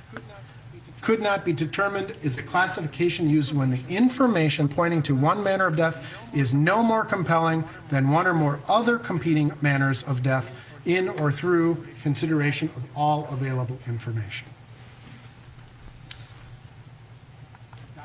Dr. Baker found the immediate cause of death and the other contributing factors. Cardiopulmonary arrest complicating law enforcement, subdual, neck restraint, and neck compression. Other contributing factors are arteriosclerotic and hypertensive heart disease, fentanyl intoxication, and recent methamphetamine use. The term complicated in this is important because Dr. Baker was able to give you what he said his actual intent was, right? Dr. Thomas speculated about what she thought Dr. Baker meant, Dr. Baker was able to tell you what he meant. He defined complicating as an intervention that occurred. An intervention occurred and there was an untoward outcome on the heels of that intervention. And he gave you a specific example. He described a person having a hip surgery and a blood clot comes loose, and that blood clot causes a death. The hip surgery didn't cause the death. The death was caused by the blood clot that complicated the surgery. So as I understand his testimony, what Dr. Baker was saying was that there was an unexpected result. The death of Mr. Floyd occurred during an event where you would not generally expect such a complication, subdual and restraint. He specifically testified, Dr. Baker specifically testified that if he put it on the death certificate, it played a role in the death. If something is insignificant to death, you don't put it on the death certificate.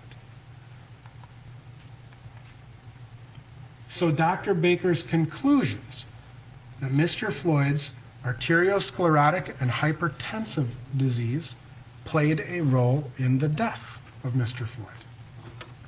Dr. Baker concluded that Mr. Floyd's fentanyl intoxication played a role. Dr. Baker concluded that Mr. Floyd's recent methamphetamine use played a role. Right? Dr. Baker described that this death of Mr. Floyd was a multifactorial process. A multifactorial process is how he defined it. No single factor, one over the other, played any more of a role resulting in Mr. Floyd's death. He said his heart simply couldn't handle it within the context of the subdual and restraint. Apparently, the state, as they just argued, wants you to believe what you see. And they did not like Dr. Baker's conclusions.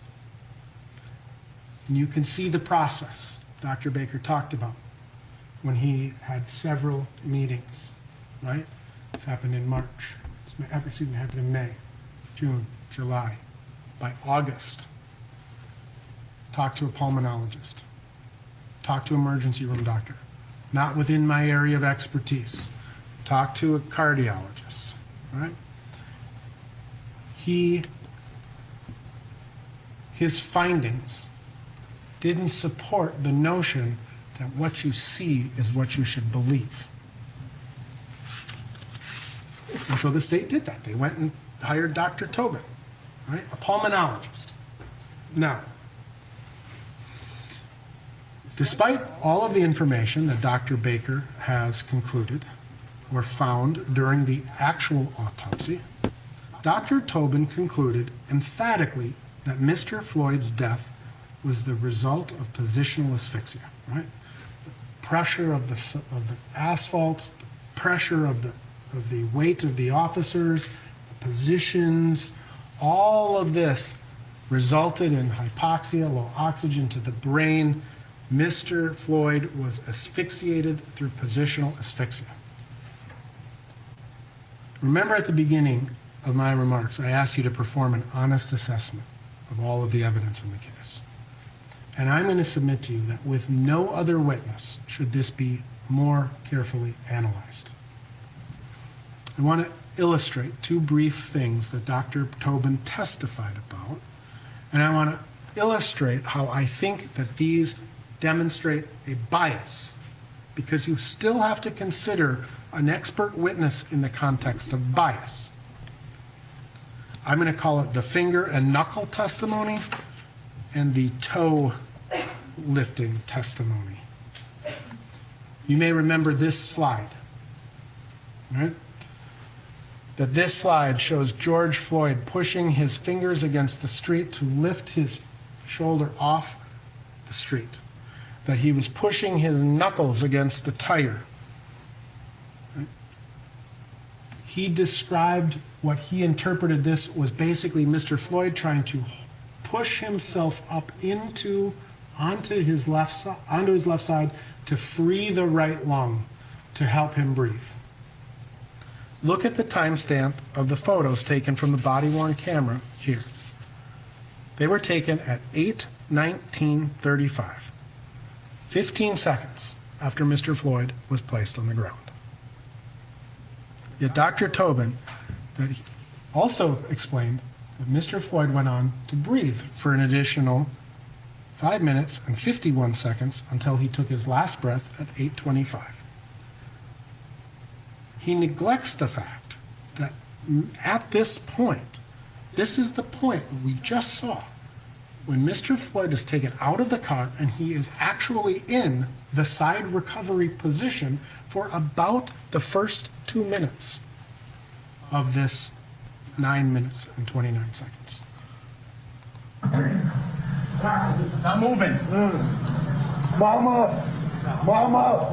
Yeah, Mama. Mama. one of the front couches Mama. on my right side bed. Mama. Mama.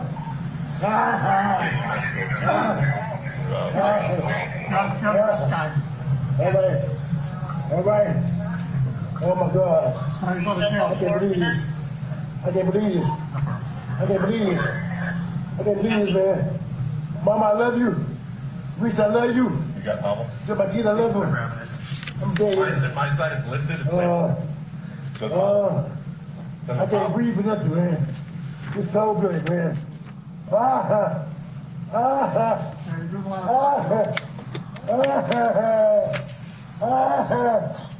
I love you. I can't do nothing. Yeah, EMS is on their way. My face is gone. I can't breathe, man. Please. Please let me stay in. No. Please, man, I can't breathe. Get up on the sidewalk, please. One side or the other, please. My face getting bad. Here, should we get his legs up? Oh my God. Nope, just leave him. Oh Just my leave him. God. Leave him. Yep, just leave him. All right. I'm dead. The park's still sitting on the car. There. Look at my face, man. How can you take, this illustrates how you can take a single nanosecond of time in this arrest. You can have this testimony that he's pushing his body up to try to breathe, right? But when you look at the evidence compared to the rest of the evidence, what do you really see?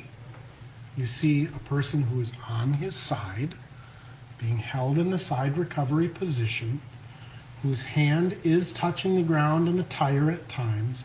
You cannot take a single isolated frame and reach any conclusions, because much like the use of force, the cause of death has to be considered within the totality of the circumstances. And then you may remember this testimony. This is Officer Chauvin's foot off the ground. And he described how at this precise moment, Officer Chauvin was applying 91.5 pounds of pressure to the neck of Mr. Floyd. So let's look at this time in the context of the other evidence. His whole nose is Fought with him? Bro, why you just sitting there? He ain't doing nothing now. Put him in the car. How long y'all gotta hold him down? Why we don't do drugs, kids? It ain't about drugs, bro. You don't understand Y'all- it. Did anybody even see the toe come up off the ground? I mean, was it a half a second, a quarter of a second? Right? But when you take a single incident, a frame, a single frame, and you add the drama, and you make all of the assumptions, right? Officer Chauvin's body weight, Mr. Floyd's EELV. He's the only person who calculated the EELV based upon the presumptions of health, based upon studies, based upon theory. All of this information, you can put this into a single frame, but you have to analyze the evidence in the broader context. You can also see during the clip that Officer Chauvin actually is sort of adjusted forward and touches this car, right? You can make a lot of informed decisions about how is he shifted. If I'm shifting my weight this way, majority of my weight is shifting on my left foot. If I'm this way, it's on my right foot. You watch this video and you can see the dynamic shifting. And you can see the placement of the toes, right? The toe tucked under helps an officer maintain his weight, or helps any person maintain their weight. But a toe flopped over to the side, it's a little harder to balance. You cannot take a single frame and draw conclusions. You have to look at the totality. And remember, he said he spent 150 hours analyzing this tape. His entire testimony is filled with theory, speculation, assumption. Do not let yourselves be misled by a single still frame image. Put the evidence in its proper context. We have to talk about the toxicology. Oh my God. Again, we're not suggesting that this was an overdose death, right? It's a multifactorial process, as Dr. Baker said. So we have to look at what role I can't go more than 2 hours, guys. play I just can't. And you I'd need- like to just to because be a again, chunk we of had history. Dr. I'm so Eisenschmidt who sorry. testified that Just go to he YouTube, you guys. found It that should the probably levels pop up. The of, Washington Post has it. NBC News has it. fentanyl I and can't do more than methamphetamine 2 were hours. more consistent Oh with my this gosh. DUI population. I've been having meetings while I'm doing But the what do we show. know I'm not about even the paying actual attention. toxicology? I love you guys. I 11 gotta shut up for nanograms 2 hours. There's other. per Oh my milliliter God! I'm of gonna have to make fentanyl this 2 and parts even. 0.19 Okay. nanograms of methamphetamine. Those Keep are the watching it though. principal two Keep watching it. findings. Super sorry. And additionally, Super what we know sorry. is that the byproduct Alright. of methamphetamine levels There doesn't you mean go. it wasn't technically there, but it was not reported. So it's below threshold. I can't do reporting it. I can't do it. I gotta stay.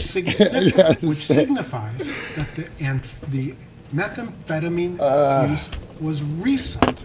Hence, in Dr. Baker's death certificate, he included the recent methamphetamine use because there was no amphetamine. The history of Mr. Floyd's use of controlled substances, it is significant. It's not a character problem. Millions of Americans suffer from the opioid crisis, right? I mean, it is a true crisis that this country is facing. But it is significant to understand the history, not just as much as the long-term history, but his long-term history provides us with insight on how his body physically reacts to methamphetamine or opioid use, I should say, opioid use within the context of a law enforcement encounter. We know from the testimony of Courtney Ross that Mr. Floyd struggled. We know he had been using controlled substances habitually for some time. We know that on May 6th of 2019, during an encounter with the police, Mr. Floyd ingested some controlled substances, said they were Percocets. He was startled by the police, like he was in this case. Officer drew his gun in that case too. And that resulted in a blood pressure of 216/160. I mean, that's not just high. That is skyrocketing high. We know from Miss Ross that in March of 2020, they purchased some pills that were supposed to be Percocets, an opioid. But they were clearly knockoffs. She described that. They were clearly knockoffs. She described how those pills made her feel. They kept her up all night, right? The introduction of the methamphetamine. We know from Ms. Ross that in March of 2020, Mr. Floyd was seen for a drug overdose. She described how he felt in that instance. She said his whole body hurt. His stomach hurt. We know, based on, again, from Miss Ross, that he was clean and sober for some time while they were in quarantine. We know that Miss Ross again described taking about a week before a similar pill to the one that they had back in March. Kept her up again all night, right? She said she felt like she was going to die. We know, again, from Miss Ross, that those pills were purchased from Maurice Hall. She described going to a hotel. While Mr. Floyd went into the hotel, she was on the phone with him.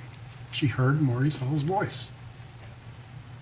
We know Mr. Floyd was with Maurice Hall on May 25th, 2020.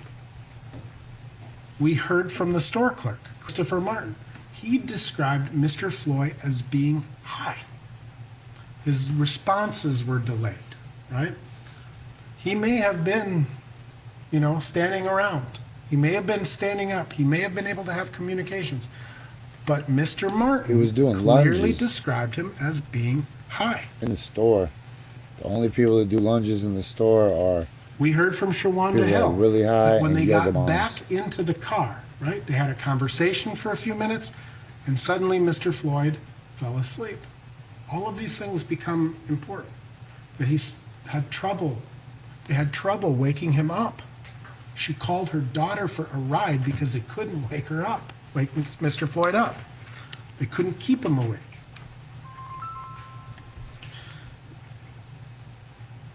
We heard how Mr. Martin described Mr. Floyd when he went back to the car and how he was, no, and he wasn't speaking, right?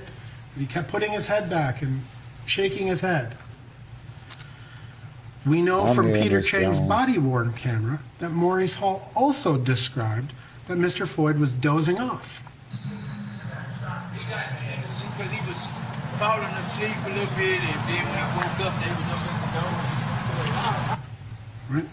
We know that whether Mr. Floyd was chewing gum while he was in the store, we can also see he was eating a banana. Right? He bought a banana.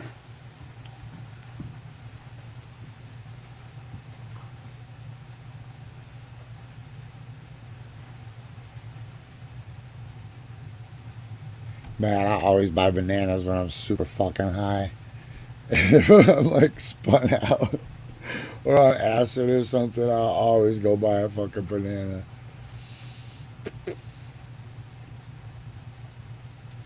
Bananas are magical.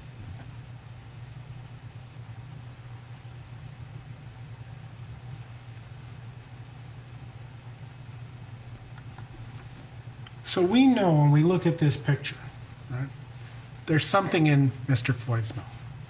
Is it gum? Is it banana? Is it drugs? Nobody knows, right?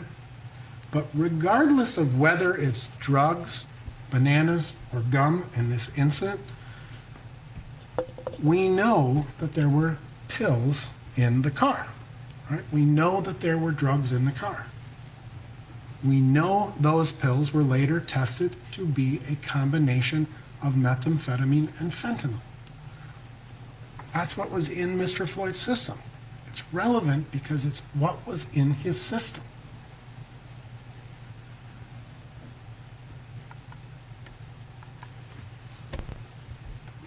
These are the pills that were found.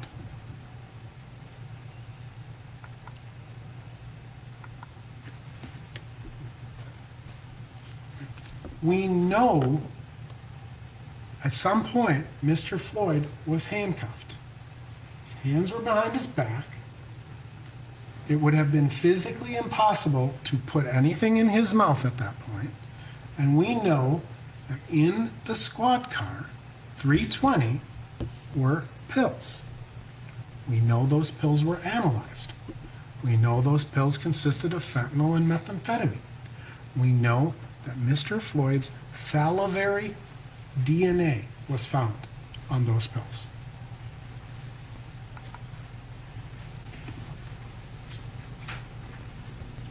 How much fentanyl does it take to kill? This is from the Minneapolis Police Department's training. Approximately 2 to 3 milligrams. Smaller than a penny. This is from the squad car. You can look at these pictures closely during the course of your evidence.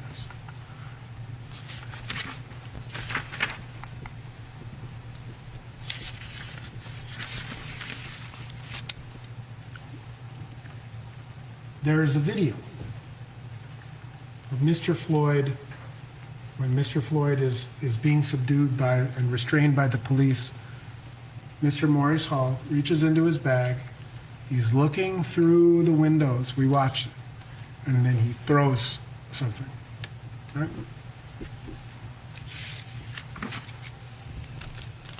We know that Mr. Floyd had drugs in his mouth.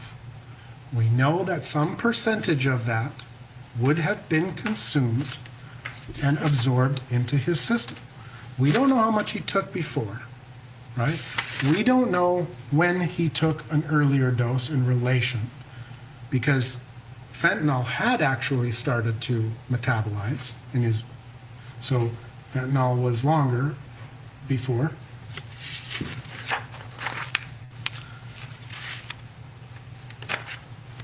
For the medical experts to minimize the timing and the amount of illicit drugs that were found in Mr. Floyd's bloodstream, it is just simply incredible to me.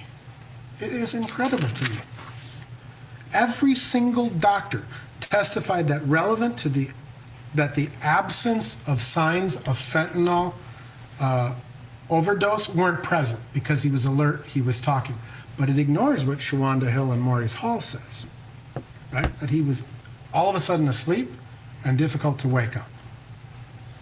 It ignores the fact that the combination of these two drugs, methamphetamine is a powerful stimulant.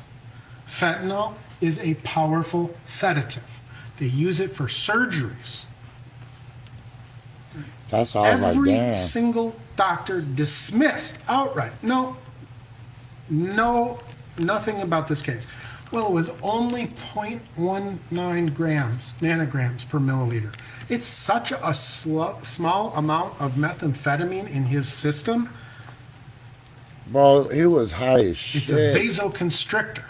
It causes the heart's arteries to constrict even tighter. Doesn't matter. Every single doctor just brushed it aside, said it would have no effect.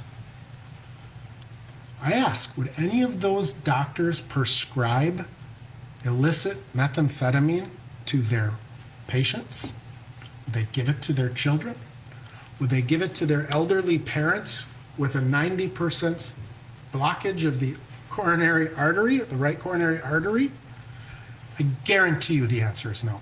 Dr. Rich is the only one who said, I would never recommend to my patients that they take any amount of illicit methamphetamine. It is preposterous that it is a preposterous notion that this did not come into play here. Half-hour break for lunch. I don't want to interrupt your argument, but I apologize. It's members of the jury, 30 minutes for lunch, please. Thank you. Sons of bitches. Ain't nothing I could do about that. All right, this is Kate Snow with you in New York. We have been listening for more than 2 hours now to the closing arguments from the defense attorney. We've been hearing there from Eric Nelson laying out his perspective on this case. Yo, check it out. We don't need the news turds to tell us what's going on.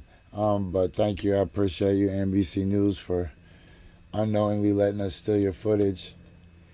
Yo, G, they're going to let Derek Chauvin walk. That dude's going to get exonerated. It's crazy because everybody thought that lawyer was getting served, but I don't know. It's just, reasonable doubt. And let's face it, here's the truth. We live in America. They all walk. They all walk. The only way that you don't walk if you're a cop is like to be a brown cop. They all walk. Even when you see a man stand there for 9 minutes with his knee on his neck, they all walk. They all walk in America. Derek Chauvin is a murderer. If you could technically prove a reasonable doubt that maybe he did or didn't, all that has to do is whether a man goes to prison. I don't give a shit about prison. Fuck the cops. Fuck the prison. Fuck the bootlickers. Fuck the dudes that got the stripe across the American flag. We see you, Nazis. We see you in the streets. We see you in the courtrooms. We see you in the patrol cars. Derek Chauvin's probably gonna get exonerated, and it's a bad look, America. Okay, hopefully you follow the rest of this on your own. They're going to take a half-hour break, and then they'll be back to it, okay? I got work to do, I swear to God. Oh, my gosh. I didn't get to tell you guys about going surfing. Tomorrow, I will tell you guys about going surfing. My arms are so tired. Plus, I was on my phone typing for 18 and a half hours straight yesterday. I don't know what the world record is, but I got the worst pain in my shoulder right now. But it could be from surfing. I don't know. Either way, I'm getting buff. I'm about to go figure out how to get tan. I got to go feed a baby sheep. Just keep pushing. A lot of momentum. Boom. Use that one. Look it up. Remember this real quick. Climb out the passenger seat of your head. Get in the driver's seat. And remind yourself about 50 times a day. It's like being in water. You got to constantly pull yourself back up out of the aquarium. Okay? Oh, man, I got mad love for you guys. And check this out. Oh, my God, pretty soon, this is going to be a busy-ass place. So you guys are going to be like the caretakers. And we'll give you guys like some kind of crazy privileges. Give you guys like admin privileges. And you can fucking just delete motherfuckers and I don't know, highlight comments or something. It'll be fun. It's really about to get crazy around here, so I just want to thank you guys from the bottom of my heart. And you know who the fuck I'm talking about if I'm talking about you, right? You guys have all been, you show up here at least a couple times a week. Not even once a week showing up is freaking huge. What did the almond people say? Just a bag a week. That's all we ask. All right, wait till we launch the entire record label only on cassette. You can only buy it with Kudokins, and we just got rare, unique releases that you can only get on cassettes. Okay, I'm out of here, y'all. 5,000 G, but and it's like that, and that's the way it is. Money is the key to end all your woes, your ups, your downs, your highs, and your lows. I was going to win all day. I was going to win every day. I was going to win all day. I was going to win. I'm a champion, shining like a diamond. Call me Rocky, Muhammad Ali. On your box of Wheaties, Earth Cutter, Air Magazine. Second place, Mike. What you mean? You's a buster. What you mean? More Memphis. No thing. More Memphis. No three things. Winning, and more winning. I stay first. I'm better. You're worse.